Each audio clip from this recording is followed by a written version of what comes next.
I'm just watching my sister over there, like literally going insane. She's like, I'm gonna go bald. I'm gonna lose my hair. And like everyone who works with us is like, please, like take care of Alex. She's not gonna make it. They're like, I will literally pay people to go in the pool. I'm like, no, we're not doing that.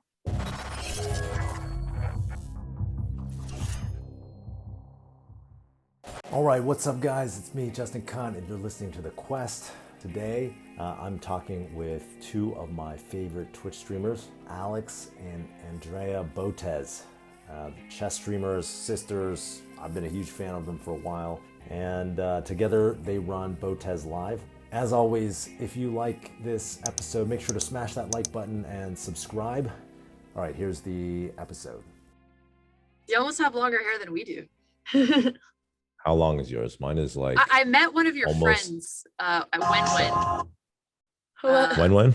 Yeah, and she was saying how you should cut your hair and to pass it on. Nice. I think she's mostly teasing. No, that's okay. No, I think she's serious. She definitely thinks my hair look better or short. I think there's some set of people that think that, mostly women, who are like, your hair, you look atrocious now. I kind of like it. You look like an artist. Yeah, exactly. I think it brings a lot more personality.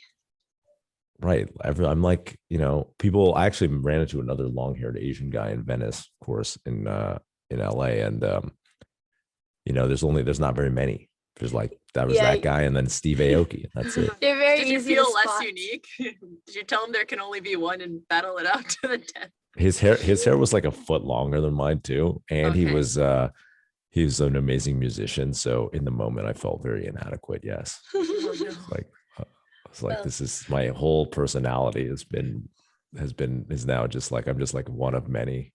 I'm just a clone. Yeah. What are you guys doing in New York? Oh, you're playing chess, right? We were texting about that. You have these amazing videos out. You playing Street Hustlers.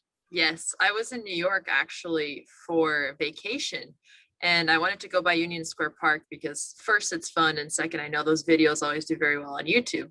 And I had my friend record it on an iPhone and then just upload it, and the first video hit 10 million views. And then the other ones like a week, right? It's only been a couple weeks. Yeah, and then the other ones hit 1 million, 3 million, 2 million. So I thought, okay, yeah, this is probably a good format. Let's go back and figure out how to do this. Mostly before we had been focused on Twitch, but we wanted to learn how to do our YouTube as well. So this is the first time we're making YouTube native content.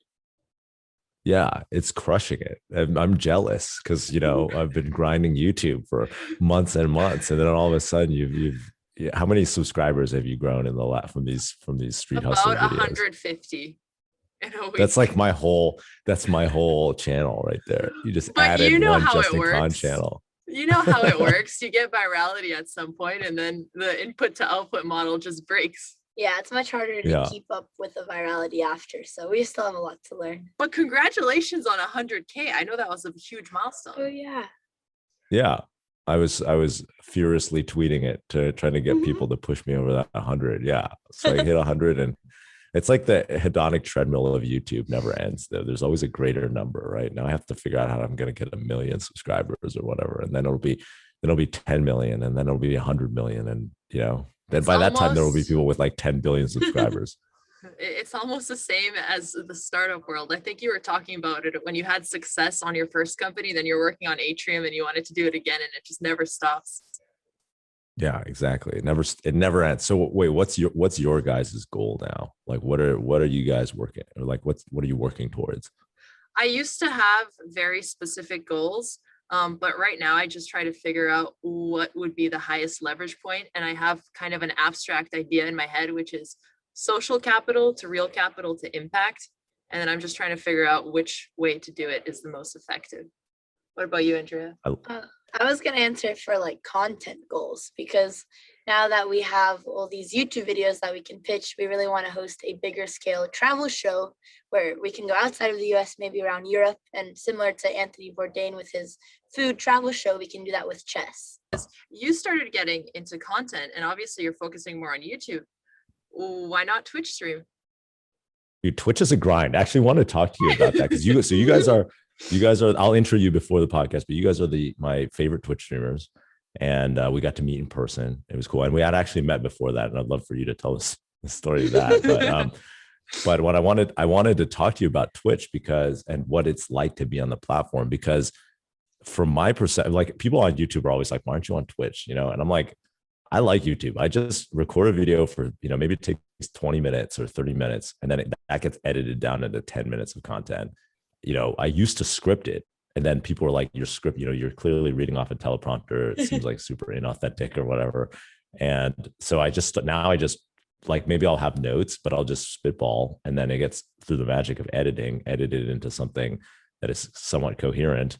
And then we ship it, and it's like I do that once a week. We will drop one video every Thursday. I want to do 2 videos a week now, but we do one video every Thursday, and then that's it. Like, then I live my life, and like, but with Yes. Twitch, you've got to be doing it, it's a grind. Like, people are like on there for hours a day. Yeah, I burnt out really bad from Twitch when we exploded. I think I was streaming 8 to 9 hours every single day for 2 months, working before and after too on building the team and posting out content. And I just realized that kind of life isn't really sustainable, which is why we decided to go towards less hours, trying to make higher quality content. And that's why we're also focusing on YouTube now, because Twitch just feels like you're not putting your best content out there. It feels more like you're hanging out with viewers rather than being an actual content creator at times. Yeah, I was gonna add, I mean, obviously both platforms have their benefits, but what you were mentioning about you post one video per week, it was such a crazy transition because now we're doing both, right? We're streaming on one day and we're filming YouTube, and we are getting some advice from a really well experienced YouTube agent. He was like, oh, you should post at most once per week. If you do every day, that's too much. And I was like, what? I was like, we're so used to content every day. Like, just that mindset of going from slowing yourself down and like actually slowing down the content was crazy coming from the Twitch background. Basically just putting out your best stuff out there, whereas Twitch is just put everything, get the hours, and always be live.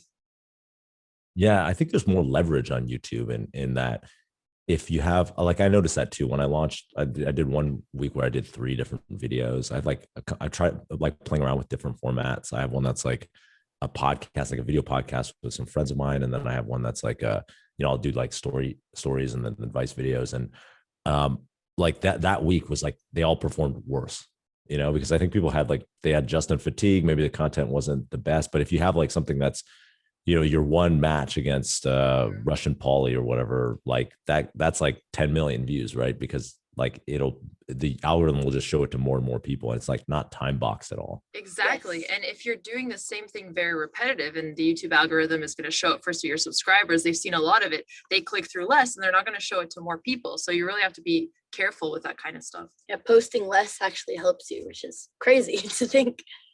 Working Yeah. less So to you- be more efficient. What? I just Yeah, I mean, of course, in that extra time, you're also editing it a lot more, looking at it more, but it's a very new concept for me. So are you guys gonna then eventually transition entirely to YouTube? I gotta ask you the hard questions here. I think it's really important to not just transition right now, especially since our original viewer base is on Twitch. And I think Twitch serves a very different purpose. Like I said, I think people come on YouTube when they want to watch very high quality content that is not produced like Netflix, and people come on Twitch when they just want to hang out with a community and their favorite streamer. So I think we could use both, but we are making a huge push towards YouTube, because if we do well on YouTube, even our Twitch is going to do better. It just makes so much more sense. Like you said, it's more leverage. Yeah, hopefully Yeah, we can. so- Oh, sorry. I No, was gonna go say, go ahead. hopefully we can find a balance so that when we're doing traveling, we can just live stream all our travels, like, a whole day, 12 hours, 10 hours. And then for YouTube, we'll just find the very best moments. Yeah, that makes sense. So how did you get into Twitch? Well, actually, let's start at the beginning. Like, tell me the Botez origin story. Okay, so I actually started streaming chess while I was in my last year at Stanford. I was finishing up my studies. We had just raised for a startup that we were working on, which was basically scaling personalized interactions between influencers and their fans. As you know, we got your advice from it, and I think you told us that it probably wasn't going to work. We actually what met was with it? you twice. Why did I say it wasn't going to work? I vaguely remember you said Kevin Hart's introduced us, the founder Yeah. of Eventbrite. Like, what did I say? I think we just weren't getting influencers to actually properly use it, other than the very early TikTokers or Musically at the time. And you basically just said like they don't actually need what you're doing, which was right. And I honestly kind of had that You were fear mad. already. You wanted to show me that I was wrong though, right? I Like actually didn't. I actually didn't want to show you Okay. that you were wrong. Because it doesn't matter if you're wrong or not. I just wanted the company to succeed. That's all I cared about. Constructive criticism can only help you, right? I also love don't it. really feel That's a angry. very I don't feel anger usually. okay. So All right. That's a very healthy attitude. I love that. So then what happened? Like you had the startup, you were streaming yeah. chess. Was that like as a way to like learn what it was like to be like a creator? So the reason we started the company was actually because I used to get dozens of messages every single day from this old Facebook page that I had started to basically fund chess lessons in high school so I could make money. And I had already grown a following on Facebook and I just couldn't reply to people, but so many people asked the same thing. So I paired up with my co-founder who was studying CS and he was like looking at some cool NLP stuff. And he said, oh, I think we could actually scale this. And that's how we started doing it. But the reason why I was streaming chess on Twitch is just because I love playing chess. I've been playing chess since I was 6. It's so much fun. And I didn't want to spend weekends going to chess tournaments. So the best thing to do is just stream it online. And I also really like shit talking and having an audience for it. So I just combined my favorite passions. It was just like once a month, once every 2 weeks or so for fun. Gotcha. And then that Yeah. started taking off. Yeah, I actually started then having a show that was just 2 hours every week. And again, we were still focusing on the startup and we did that for about 3 years. But I started getting quite a very avid fan following. It was only like 200 viewers or so, but they were very dedicated and they were also very generous because a lot of them wanted to see chess grow and there was almost nobody doing this. I remember one day, and mind you, this is when we had raised funding, but we were, I was living in a living room for 2 years. We were paying ourselves like $4K a month or something so that we could spend it all in the startup. And I was pretty broke, and somebody donated 20 grand one day on my Twitch stream when I had like 20 Holy grand. shit. When I had about 200 viewers, I was like, what the hell is happening? And this support kind of kept going. So when our startup failed, I kind of had to come to a decision. I was talking to Facebook because they were building what we were working on internally. And they're like, you guys should just come build it here. But I knew that all of my friends who went to one of the top 3 tech companies never got out. They get too comfortable. So I said, no, I think I'm just going to move to New York and focus on this chess streaming thing. I think I can make it big. And actually, a lot of what I learned in startups influenced me because there's a saying, it's better to have 100 users who love you and monopolize a small niche first and then go from there. And I figured, look, I'm going to be the best at chess and content. If this market ever grows, which I think there's a chance, then I'm going to be the winner. I don't know if it will grow, but I love it. Let's give it a shot. And I was already making enough that it would be a similar salary to being like a PM at Facebook. So why not do my own thing? Also, I was super depressed because I had spent the last 3 years of my life trying to make this company work out. And I really felt like my self-worth was how well the company was doing. And I was so embarrassed that we had failed that I wanted to get out of the Bay Area, which I had been there for like 6 years. Yeah. So you were running from it, but then it led to something that you love to do. Exactly. Andrea, how did you get roped into this? Yeah, Andrea, how did I get you in? Alex still has to cover like 1 year after that story because so it's really funny to watch all this from my perspective because I was just a high school kid and all my mom would tell me is your sister's crazy. She doesn't know what she's doing. She's just playing chess on the internet.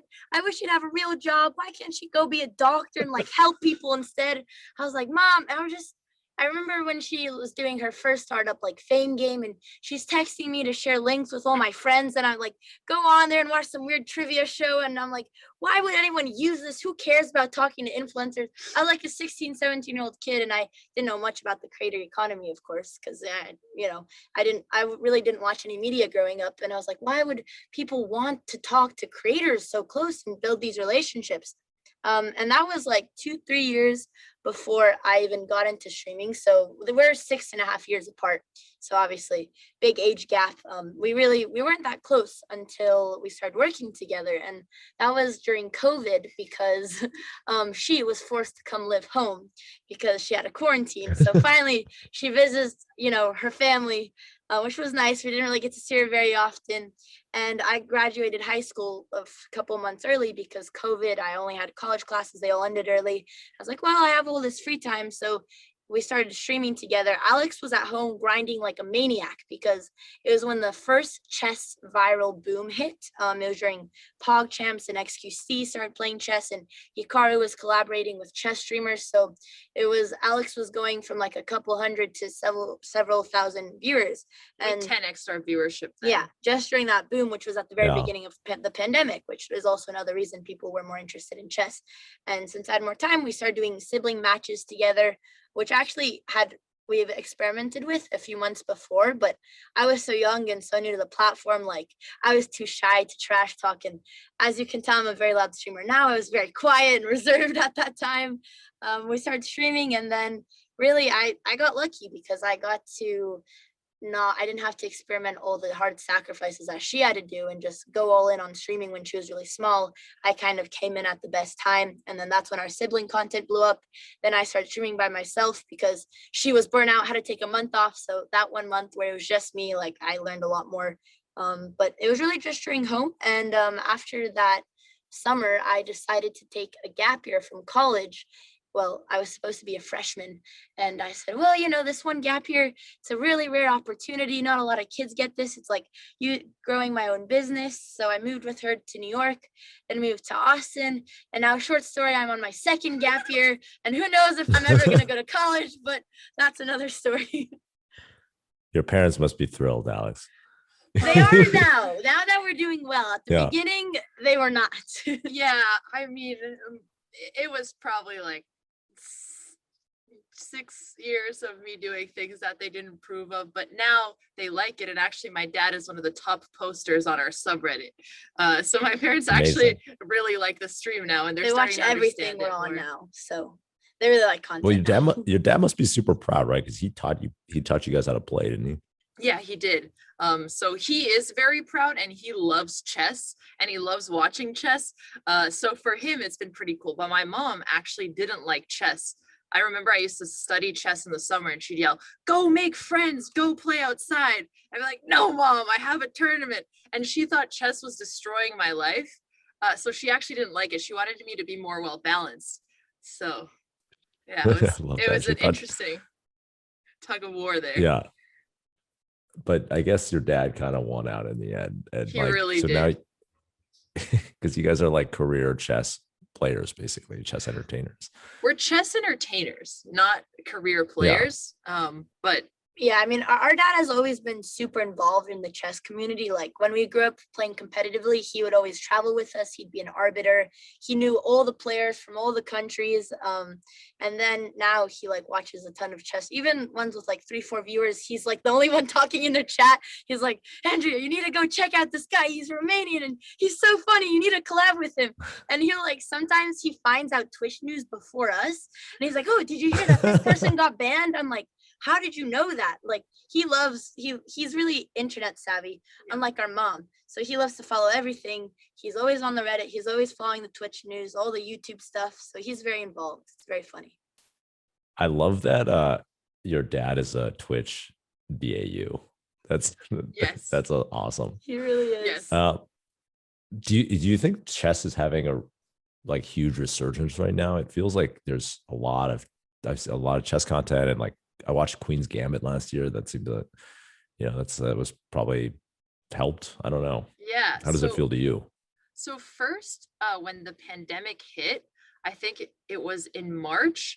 And then you look at the 1 month period, and you can look at chess.com's, well, you can't look at it, but I asked them, you can look at their daily active users, and they doubled right within the first month of the pandemic because people started playing more online. But then what happened on Twitch, instead of just doubling chess viewership, it 10x'd because, chess had been around on Twitch for a while, but it was just kind of like a mixture of all these perfect events leading into each other, where the top streamer on Twitch started playing chess. The top chess grandmaster now had time to not travel. Hikaru, he's the best blitz player in the world, so he was streaming all the time instead of playing tournaments. so then chess.com saw this, they created a huge event for content creators. And then all of a sudden, everybody on Twitch was, whoa, what's going on with chess? Live stream fails, which is basically dictating news on Twitch, was all chess memes for about 2 months or so. So chess first exploded on Twitch, and then a few months after, Queen's Gambit happened, and all of a sudden it started becoming a lot more mainstream. Before, people had no idea what it was, and they kept saying, oh, so like, tell me more about chess. And again, this was a wild transition because nobody cared when I grew up. It was not cool, and all of a sudden people were interested. Everybody wanted to talk to us. It didn't actually have a huge impact on our numbers right away, because people who like chess aren't going to go to Twitch. Honestly, they're going to go to YouTube. So we should have been focused more on YouTube at the time. But hindsight is 2020, but it did have a really big boost for sure. And now people at least understand chess. And because of Queen's Gambit, other big content ideas we have, like the show that we're trying to do, the chess travel show, people actually want to fund it and see it happen because they've had this past success to look at, which I guess, again, very similar to when one startup in a space does well, and then other ones that are similar, people want to get in on. So with the show, tell me about the show. You want to go travel around the world and play against like the most entertaining people in the world, the best people in the world. Who are you gonna play against? So yeah, similar to Anthony, where he just has personalities who kind of also explore the city with him. Some of them, honestly, the skill level is going to range. Like, maybe we'll go to Norway, play with Magnus, or maybe we'll go to a different country and just play with the top chess streamer of that country. Like in Poland, XX Tentacion is another example. So it's not really about the skill. Most of them are going to be entertaining, of course. They could be other YouTubers, they could be other Twitch streamers, they could just be our good friends who we've known in the competitive scene for a long time. And mainly just chess culture is much stronger in Europe, of course, compared to America. So not even the personality, but just the culture itself. Like how in New York, we found that Union Square, there's so many interesting personalities that come across. So that'll be the main goal. That's awesome. I love that. Tell me about being on a signed Twitch team. Like what you guys are signed by Twitch. Right? Oh, esports or Twitch? We're signed by Twitch, and we're signed by an esports team. So Envy. Oh, yeah. I didn't even realize Twitch was signing people. So how does that work? Not very many. Well, they basically like help us out a lot more. And now they give us a monthly salary to stay on the platform. And now they want to help fund some of our ideas, like the incubation thing that they're doing with shows. So that is awesome. I'm glad Twitch likes us. We did get signed by an esports team. They're based in Dallas. And we were the first content creators they signed. So they were already really good at gaming and being competitive. And now they decided that they wanted to build their content arm. And basically the way that works is we collaborate with them on content. They help us push through some of our ideas. If we ever want to do something, they have our back. And then we also help them build their content. So it's like a collaboration with helping them build like their streamers or their players build themselves up. Exactly. Cool. Tell me about chess itself. Like, you guys were playing competitively when you were younger? Is that right? Like, how good are you guys? I'm a master. Andrea's an expert. So, in terms of like the best players, like, what does that mean to lay people who don't know anything? So I could beat 99.9% of people at chess. Yeah, if you look at the ELO. Similar for me, just like a 0.0 something different. Yeah. But and then I guess in terms of competing, in smaller cities, we'll usually be like the top 10 people there. In a city like New York, we'll be in the top 100. Probably top 100, because New York is probably one of the strongest chess cities in the world. There's like a lot of grandmasters. But a lot of people who go into chess, if they're going to be good, chess is all they focus on. For us, it was very different. It was something that we liked doing, but I think we were a lot more well-rounded.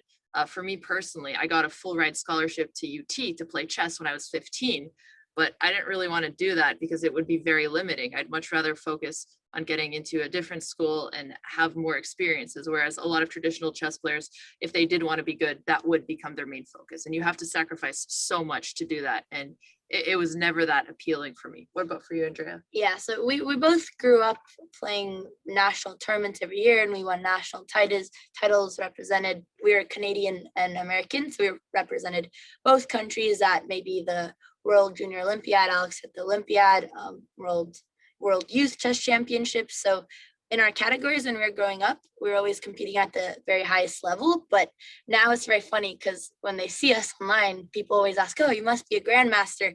But like we don't compare to the top players in the world at all. Of course, like Alex said, like we're better than 99% of people, but we're not top in the world. We're not professionals. Yeah.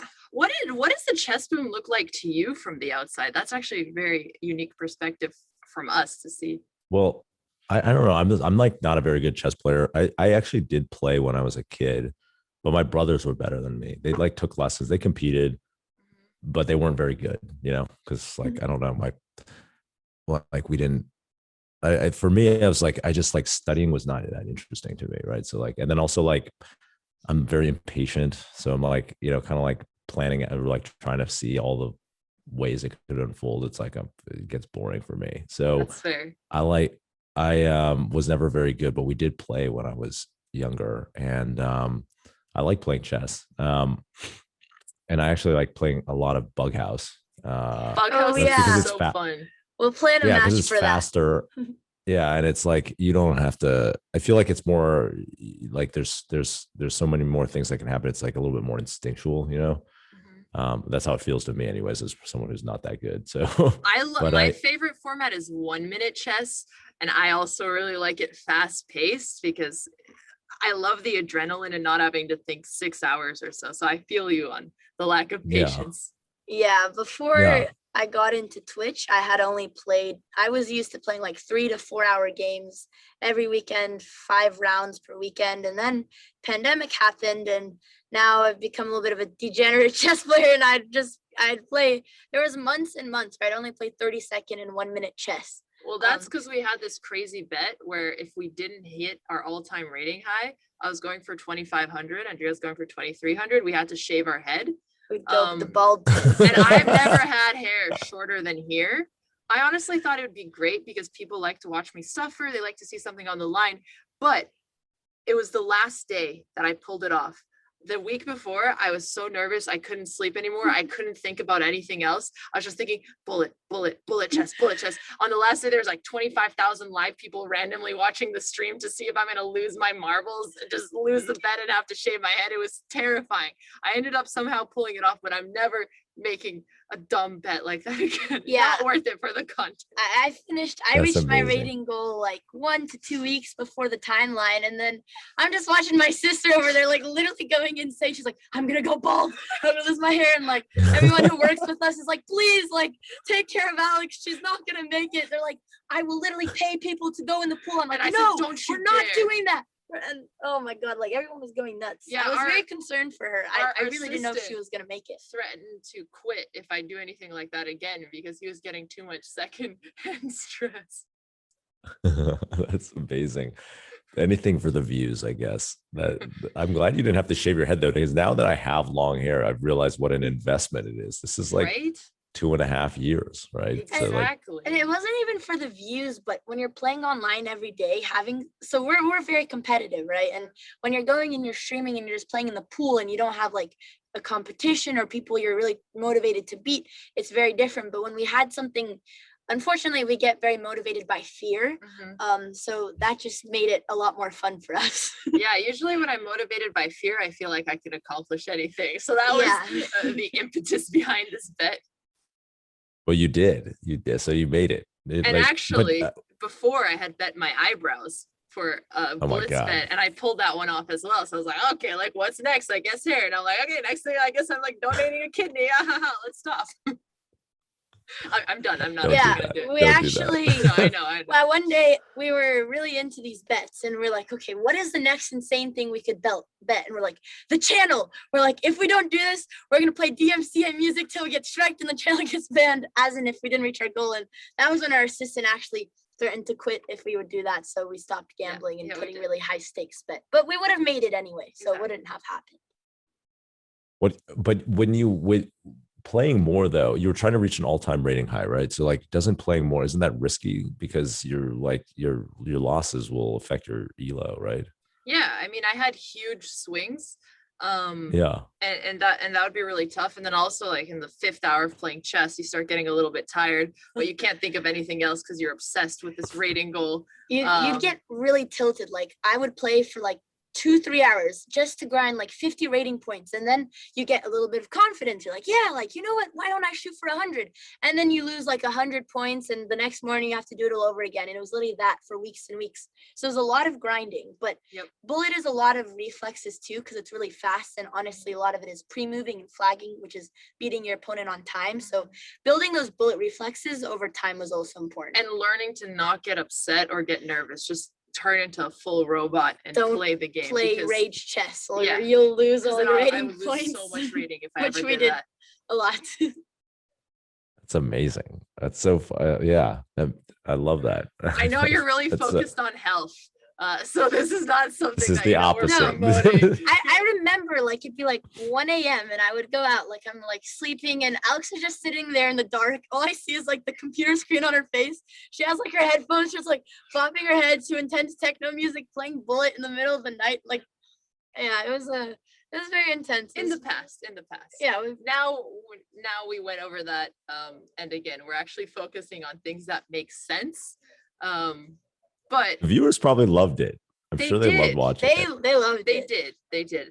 That part was good, actually. I think that was our highest average viewership month, actually, in all of our Twitch streaming, even before the boom. So it was a good month, but not sustainable. And now we're really making sure to focus on. But it was fun. It was an experience. Yeah, it's those things you have to do at least once. I like forcing my mind into a state of obsession. And sometimes it's really hard to do, but this was a moment where I was able to get obsessed about something for only a short period of time. And it was that part I actually really liked. So, okay. So tell me about how you guys are trying to create balance in making content, because I feel like with Twitch especially, but like most content creation, like it's kind of like there's no controls. Like you could spend all your time all day, every day on it. There's a quick feedback cycle, so it's like very addictive in some ways. And then the platforms reward it, at least Twitch does, right? It's like it rewards you for being on there all the time. So like what are you guys doing? This reminds me of when you focus on the wrong KPIs and you're trying to build something, and it's like a vanity metric. Because when I started streaming chess, all everybody would tell me is like, you need to be there on the grind, streaming all of these hours day in and day out. And you look at what other streamers are doing, and that is the case as well. But I thought, okay, no, the thing that actually matters is overall hours watched. So how many viewers do you have when you stream, and how long are you streaming? Like, what can we do instead of having more hours to just increase viewership? So that's when we really started focusing on other things as well. For example, hosting really big chess tournaments. We hosted this chess tournament for Minecraft streamers, and it got the highest views of any chess event on Twitch before. I think we hit like 100K at some point. And it took, a few months of planning. But even leading up to it, we were doing lessons with this streamer. So it was really helpful. So we're a lot more mindful of the content. So for each hour we're live, we're going to plan it out before. When we were negotiating our contracts with our esports agency and with Twitch, we said, we're not doing more than this amount of hours per month, which is a very low amount compared to what I used to do alone. And now there's 2 of us. But the whole purpose of that is we want to give ourselves time to be more creative.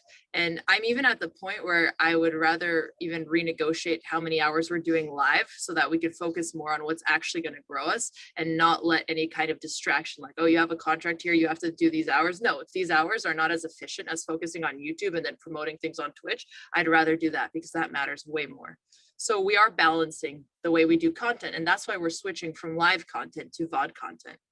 Yeah, this was honestly one of the most valuable things for me to learn, because we're very different from traditional Twitch streamers, and they grew up playing video games every day, all day. They love spending 12 hours in front of a screen, but we're a little bit more social, a little bit more active. We really if for our mental health, it matters a lot to spend some time outside, to be getting in a good amount of exercise. So at the beginning, when Alex was this was right when I started to join, she was shooting for 10 to 12 hours a day. And I expected, you look at XQC and I was like, this is what's normal. This is what we have to do to grow. And we did that for months, which is also why she burnt out. And so now learning that, okay, if I would rather do 4 hours, but it's like my best content, I'm very energized, it's planned, then we can use the extra time to be brainstorming of the things that Alex gave examples for. So yeah, figuring out how to use our time wisely and how to use our best hours live was like a big lesson for me. But I will say, I do have a thesis that there's moments where you just need to put in those hours, because when we blew up, like before that, the channel wasn't making that much, but I was like, okay, these are the biggest 2 months for us. I might as well sprint for these 2 months, get signed by an agency, get a management company, get these sponsorships, create all the relationships with streamers while people still care about us, because this is not something I can control. Timing is not something I can control. So whenever I think it's the right moment to do something, I try to switch all of my focus to do that and then do whatever it is after. So after the month off, when our viewerships kind of stabilized and it was a lot lower, now we thought, okay, now we could go back to strategic planning and think about how can we balance this in a way that's healthy and sustainable, and then figure it out. So similar now how we're blowing up on YouTube, the timing now makes sense to say, okay, let's focus more of our energy here. And then on top of that, if we don't like sitting in front of our computer, fix that issue as well. So we got an IRL backpack so we can stream from outside. So we've been streaming from New York, even just doing regular things like lifestyle content or even playing chess really in the park. nice. And that does way better than when we're at our computer. And again, I think you have to really love what you're doing if you're going to be the best at it. So we're trying to figure out what we love and what we have a very high competitive advantage on, and then putting most of our energy towards there, thinking about it like the power rule. Yeah, I love that, because for me, it's the same thing. Like thinking about how do I create content that I love to make? Yep. Because like it's not really a job for me. It's like more, it's my passion. And yeah, we know you don't like, need to do YouTube to survive.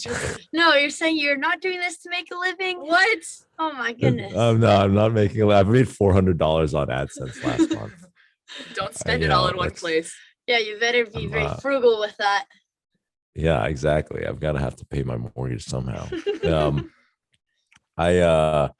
No, but for me, it's like I really, I actually had, this is like the third wave of content creating for me. Like first I was, it was Justin TV, which was kind of like IRL streaming, the original OG IRL streaming.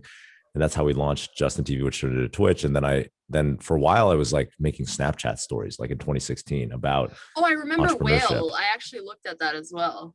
When you launched it was kind of in that space of like trying to help influencers monetize or creators monetize. But I was around that time, I was really excited about making Snapchat content, and I was like making, I just talk about entrepreneurship in like a stories format, and it was fun. I'd have fun with it and be like kind of over the top.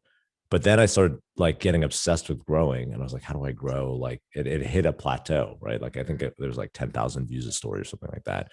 And then it stopped. And I was like, then I started thinking about all this stuff I could do to grow it, like collaborate with like, all these Vine, it was people on Vine at the time, or like, these, but then I was like, this is not what I really want to be doing. Right. Like it's not, I'm like, instead of like making this educational edutainment content or whatever stuff that I like care about, it's like, how do I like do some stunt or something like that? And I was kind of like on this weird treadmill. So this time around, I'm like, okay, I just want to make content that I actually give a shit about and like have fun doing. And if I don't have fun doing it, I don't want to do it. Exactly. And same for us, because again, there was a period of time when I was just looking at the top YouTubers and top Twitch streamers and seeing what they did, and to some extent trying to emulate it. And I realized, no, that's not why people started watching. I need to figure out what really makes me unique and learn to make a good content about that instead. And also we did have a lot of plateaus, and during those plateaus, I would just say, okay, that's fine. It's going to be uncomfortable, but just be like a little cockroach, survive it. And while I'm just at least maintaining the numbers, don't drop them, figure out what's the next step from here that's actually going to help us. And those are the hardest moments, when you're worried if this is the end and if you're just never going to grow and this is your peak. But usually we've been able to grind through a few of those waves. So at least now they're less scary, I guess. Scary, yeah. Yeah, scary is the right word. After the first plateau, after like the first PogChamps COVID chess boom, That was the first one I experienced, and then came Queen's Gambit. And by that time, when I knew chess was getting popular, it's like, okay, I know the plateau is gonna come. Just brace yourself, and like what Alex said, focus on that. Yeah. You guys should think about doing a chess tournament for YouTube, like a creator chess or We're YouTuber actually chess working. tournament. We're working on stuff like that to do them in person. And there's going to be another PogChamps tournament. So another chess tournament for creators. Mr. Beast is playing, Rubius is playing, Ludwig is playing. And we'll be the main commentators for that. So we're actually working very closely with chess.com, and that's starting in August. So we are working on this, and we want to do a lot of them in real life as well. Because now I went to an in real life Uno tournament together, and then I played in the World Poker Tour. An Uno tournament? Yeah. You played in the World Poker Tour? Yeah, in the Heads Oh my Up God. You Championship. tied for second? Wait, what's No, what? That was in the Uno tournament. So Yeah. it was pretty cool because first place was 100 grand, and so in Bitcoin. So 100 grand in Bitcoin for winning at Uno? Yeah, but we got second or third. The thing is, it was a lot easier to get top 3 because you just had to survive. But then in the final 3, it was just whoever won the first Uno card. So that was very hard. Wait, what's I'll the never strategy forget. for Uno? So the way they did it is they would let the top 5 people move on, and I don't remember how many creators there were, maybe like 30 or so. So we didn't want to play really risky. We played just more defensively, just trying to make sure we're always in the top 5, and that got us into the top 3. But then in the top 3, it was just whoever wins first, and so that also is just very dependent on whatever cards you have. But before then, it was a lot easier to just be careful with what happens. Yeah. And of course, there's still some luck involved, but it was. One of us was supposed to be the analyst and look at the cards and pay attention to what cards our opponents has, and the other was playing. And my job was the analyst, and I'll never forget how I messed up the last round, and we could have got first if I didn't do that. It is I got distracted for a second. I stopped paying attention, but Uno was actually intense. But the point is, these in real life events are so cool, and we've already been getting all of the experience of hosting them online and with pretty big success. So now I want to be able to start hosting these in person as well, either through partnerships like with our org or the owners of the World Poker Tour. I'm talking to them as well about saying like, hey, we should host something like this for poker as well. So I really think it could go beyond just chess, but the idea of any kind of game with popular creators, absolutely.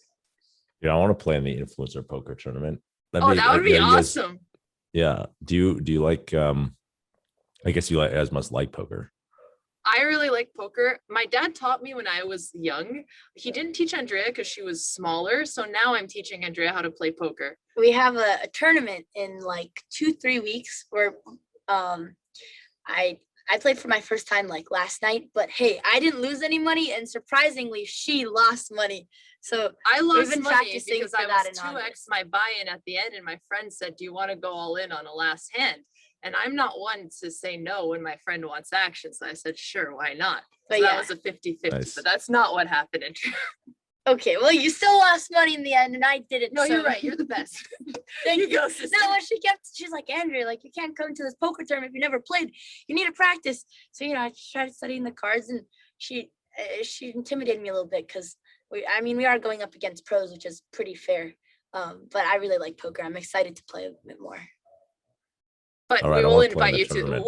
We honestly, well, if it doesn't happen soon, I might just host one myself because so many people want to play poker. So we'll sure. get you an invite. You should host one. What's the buy-in gonna be? So we're playing. What scale are we talking about here? Like 1,000 or like $100, $1,000, $10,000? I think if we do create an influencer tournament, it should be at least $1,000 cash in. Yeah. I think that seems reasonable. Yeah. I'm okay. I'm in. I can afford it. It's only 2 months of AdSense for me. Yeah, 2.5 exactly. Just months. keep grinding Yeah. those videos, and maybe you could do a buy-in.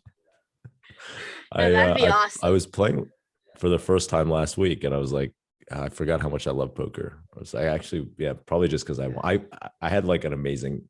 Oh my God, I was so proud. I have to like. This has nothing to do with the podcast, but Let's hear it. I had somewhat 4 of a kind to his full house, and I just crushed him. I walked away with like $5,000 that night. It was amazing. No, poker is That's so the best much fun. feeling when you win crazy hands. Yeah. I mean, that was easy. It was like taking money from a baby, but like still. Don't worry. We'll make sure next time we invite you to a poker thing, it'll be like a more even crowd. Yeah. All right. So yeah, it sounds like you're gonna branch out from content outside of you're willing to like kind of do stuff outside of chess. We've actually been doing that since the initial chess boom, because even then, um, everybody was afraid that chess wouldn't stick around for a long time, and we wanted to get, signed by teams, by agencies. So we actually started doing variety content at the time then too. So we could say, hey, but actually half of our viewers are here for chess, half are here for variety. And that made us a lot, more tempting for any kind of partnerships. And since then, we've really expanded into lifestyle content as well. But on top of that, there's other games we really like poker. So whenever there's an opportunity like this, we try to go more in on it as well. But we're definitely not just staying in chess, but that's how we learned to make good content. And now we're going from there. Do you guys have a model of the type of like a creator who's kind of done that, like gone from, branched out from like one specific niche to like every creator who does well has done it. So for example, XQC, one of the biggest streamers on Twitch, he started in Overwatch, and that's how he started doing it and became famous to start with. And then he went into variety, so now he plays a ton of games and he's doing really well. PewDiePie started like a gamer, then he went into more lifestyle things. So I think all of the successful creators who go beyond their category have had to do something like this. Yeah, I think you guys are going to do it for sure. Like what I like about your stream is that, you guys have really good energy, right? It's like very entertaining, positive energy. And so I feel like that applies beyond chess for sure. The chess is kind of like, it's like, I mean, I bet like you said, most of your viewers, a large number of them probably don't even really know what's going on. I saw a comment, right?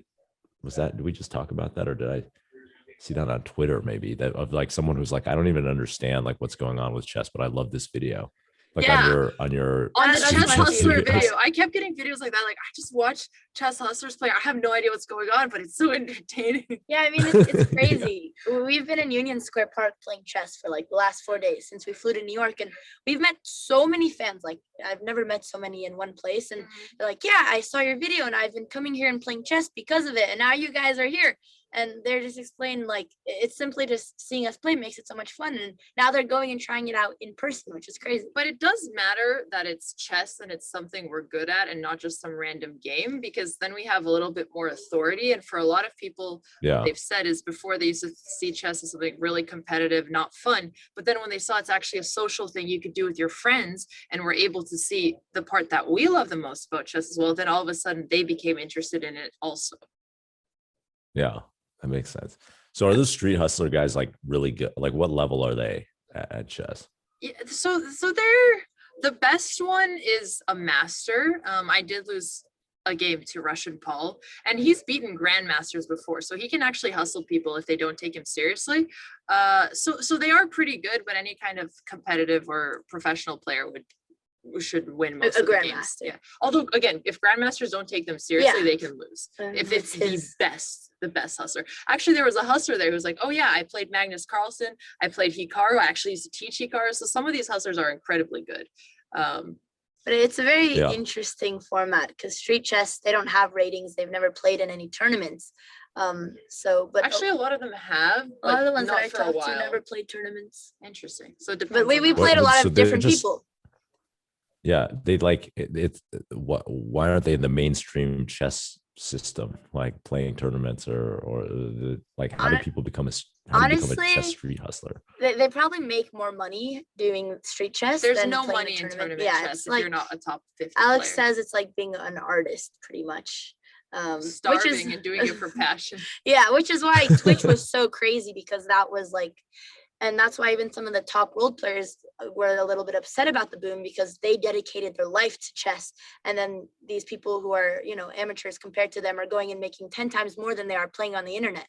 But yeah, tournaments itself don't have a lot of a big prize fund. Whereas the chess hustlers will charge $10 per game, so they can actually make money here. Whereas to even win $100 at a chess tournament, like you probably won't. You have to play for a specific category. You're playing like 10 hours of chess a day. There's just no way to make money off of your chess skill level unless you're teaching or a best player in the world. Which makes sense, because like the social intersection of chess compared to the very competitive professional that only appeals to a small group of people, of course, is going to monetize more. Yeah, it's It's a hard life to try to be a professional chess player. Yep. How do you get better at chess? Like when you were working on, like when you were growing up, like how do people get better at chess? It's a lot of studying. So you could work on many different areas. For example, you can work on tactics, which helps you calculate faster. You can work on your openings and understand the starting positions very well with a computer, with coaches. Whenever you play in tournaments, you analyze your games after to figure out what mistakes you did poorly. You can study end games, which are just like there's no end to the amount of things that you could be studying and improving. And you want to try to study in a way where it's not just for a specific position that's unlikely to happen again, but you understand the general theme, and then you start doing more pattern recognition, so that makes sense. My least favorite part of studying is openings, because that's very much memorization. Like you look at what your opponent plays, you prepare something against them with a computer and a GM, and you're like, okay, I have to remember these couple of moves, and if they deviate these couple of moves, and you're just like focusing on memory. Yeah, openings is my favorite part, and my least favorite part is her favorite part, which is endgame. So yeah, it appeals to different players. But we both had chess coaches growing up since we were very young, and preparing us for tournaments. So you can also get a coach to help you. Yeah, all good competitive players have had coaches. Yeah, like any sport. Like somebody to help. Yeah, just like help you see things from a different context. Or know what to work on. I think that's the biggest thing. Yeah, sometimes they could just be a player who's better than you, so they have more experience, or someone who can just spot out your weaknesses. Gotcha. Yeah. So is it always like, when are we going to see the, I feel like I wonder if chess could ever get as big as like a influencer chess tournament could ever get as big as like kind of like I love boxing. How like influencer boxing has turned into this thing, like having people, we were talking about chess boxing actually, because it is a we are gonna host these one day. We want to. Have you ever chess boxed? I haven't. I've watched chess boxing, but Andrea wants to do it. I really want to host chess boxing. I mean, there's so many intersections with chess. Like we went through a phase where like, instead of doing regular fan meetups, we're going to be DJs. There'll be like a club area, but there'll be chess sets so people can dance and play chess at the same time. So there's like so many different hobbies and areas that we're really passionate about that you can intersect with chess. And one of them is like any active sport. Some of it is music. Some of it could just be poker and chess. Some of it is just social and trash talking. So we really want to work on all these. But I actually do think the chess personalities can make things very interesting, because what PogChamps proved is that people want to watch chess, and it doesn't just depend on watching the best players in the world. Until then, everybody in chess thought that was all anyone was going to watch. And all of a sudden, you just have people who are really entertaining and really fun and absolute beginners in chess, getting way more viewers than we ever thought was possible. And chess is apparently interesting at all levels. So I actually do think there's a future where it could get really big, just so long as these two famous personalities are similar in rating style. And then you get them like trash talking each other, you get them playing fast games, you get commentators, you get hype around it, you get people betting. So I actually think that could be a thing. Yeah, I mean, anyone would want to watch their very favorite creator in a chess game. It would just be entertaining for them. Yeah, I get that, because like it's the same thing with these boxing tournaments or like these boxing matches. Like these guys aren't good at boxing. It's not we saw it. We were actually at the fight between Mayweather and Logan Paul. And what'd you think, Andrea? I would have been more entertained watching a chess match. I think that would have had more action, but that's not the point. What are your thoughts on how those boxing matches are going? Well, I think it's like, what's cool is that people are, it's like your favorite creators. It's someone who's a personality that you want to watch, that's engaging. And it's a great way to monetize and like build hype for something, because it's kind of like a exhibition, right? And like people are excited about it. And it's like, it's kind of genius, actually. I love it. And I wonder, I'm curious about, are there other things outside of boxing, like a chess tournament or a poker tournament? I think a poker tournament would work really, really, really well if you had like just they have celebrity poker tournaments, right? It's just that turning that into content that everyone can put online. And then I love that, like with the boxing thing, they made all these like videos and stuff as a build up, right? Like all these interviews, and like Logan Paul he made a video I saw where he fought the Gronkowski brothers, like just a bunch of like random shit, but it was like all hyped up this one tournament or this one exhibition. And I think, you could do the same for a chess tournament or a poker tournament, or you know, and I really just want think to watch it. I really think you could, and it's just about finding the right personalities for it. And in chess, there's even ways to even things out. So you could do something like time odds. Like you could play a grandmaster, but they have less time than you do, and you could find something that's actually even, but you're still getting to play chess, and it's competitive and it's entertaining. And we've done a lot of things like that on our Twitch chat where we'll just do matches. And those usually those are some of our best performing content before the chess hustlers. Yeah, that's amazing. Well, I want to see chess boxing. I don't know which of you is gonna like train to be the boxer, but like, you know, that would Andrea likes beating people up, so probably her. I've beat up a few fellow streamers YouTube for content, of course, but of course, I think, you know, I'm very excited about the chess boxing. We've been thinking about this idea for a while. Yeah, people don't know about it, but it exists. It's a sport, you know. And it's so entertaining. You like box for like one round of boxing, then like a couple minutes of chess or something like that. Yeah. And then back and forth. Exactly. And I think it's whether you get checkmated first or whether you get knocked out first. And then it's just you're alternating between the time. Yeah, it maybe doesn't go to decision after some amount of time. It might. We should look. I don't think we want to be knocking out. But it doesn't matter. We'll create our own format. Yeah, we adjust the rules a little bit, so it's not super violent, but it'd still be. I've been a very active person my entire life. Like I like dancing. I like to track. I work out every day. So I really want chess to find a format where you're exercising and playing at the same time. There was actually this viral video of two grandmasters fighting. Oh no.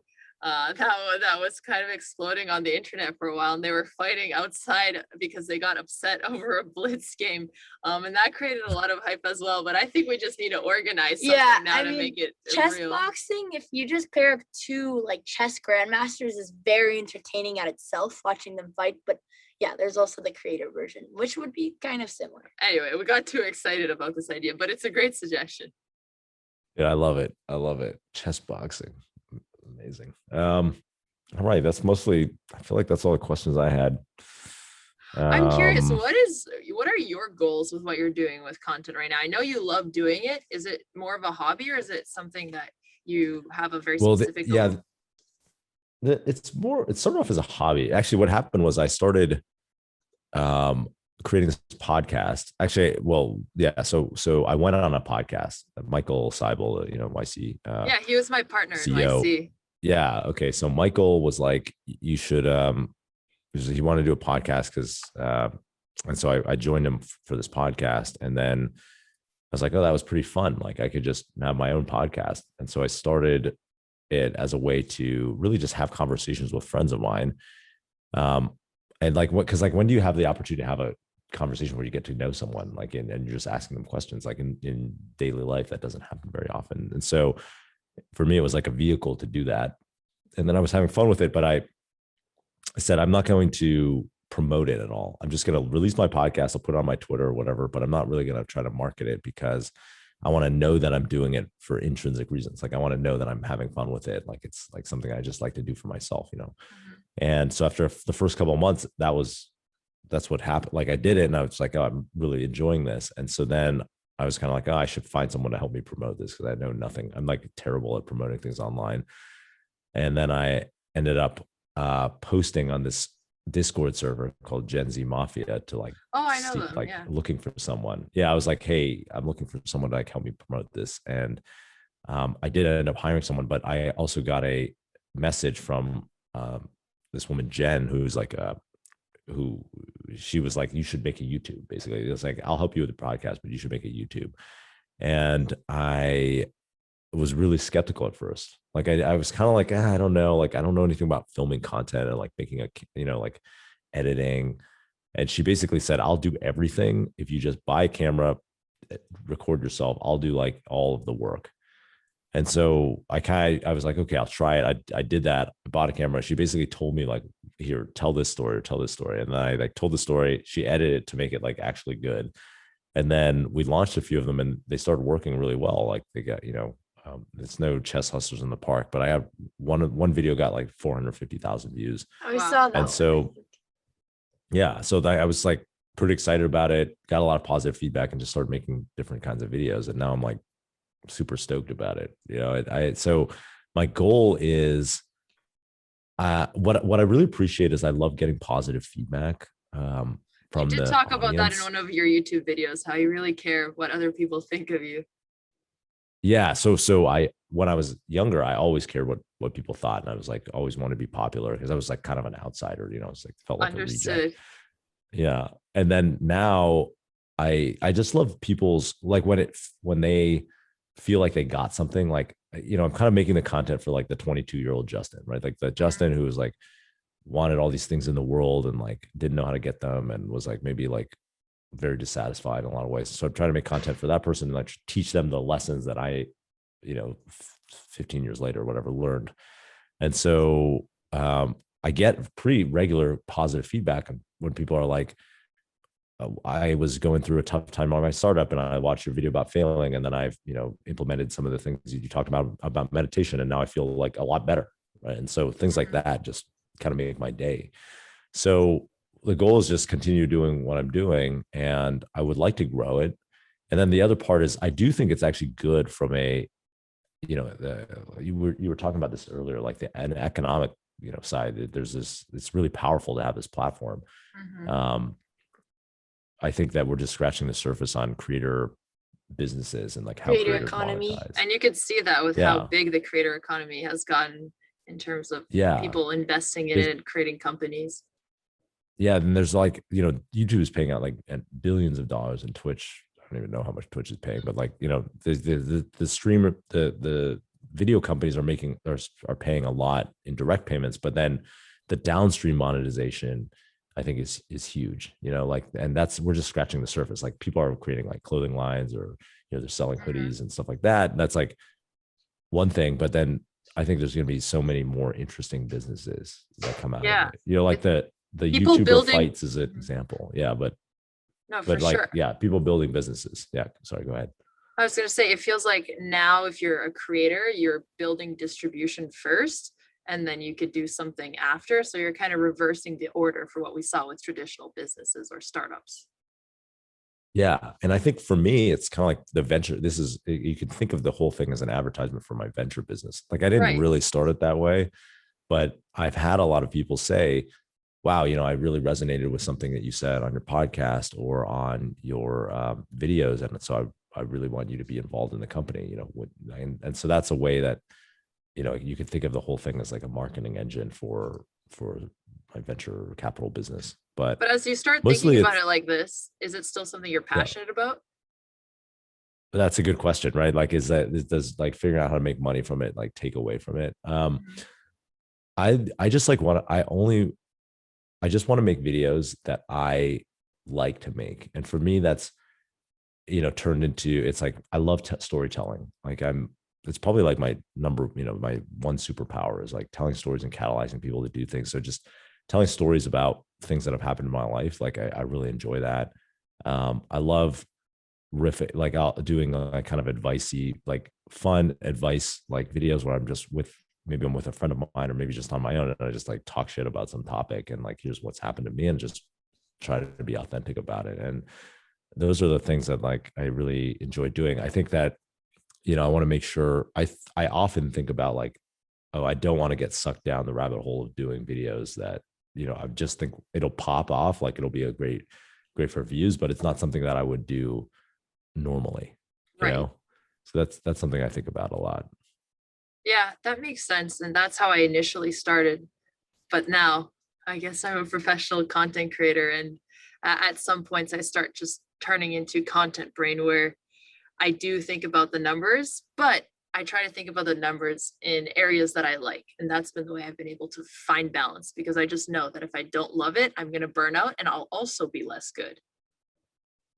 Yeah. And one thing actually that comes up for me is often there's certain things that I don't like. You can kind of make anything fun if you have the right attitude and the right person and that kind of like personality behind it, you know? And so for me, like sometimes like I did this deck review video where I just kind of reviewed people's pitch decks, and right before I was about to film it, I was like, oh man, why did I agree to do this? I'm gonna look at these like shitty decks and then like, is this really what I want to be doing?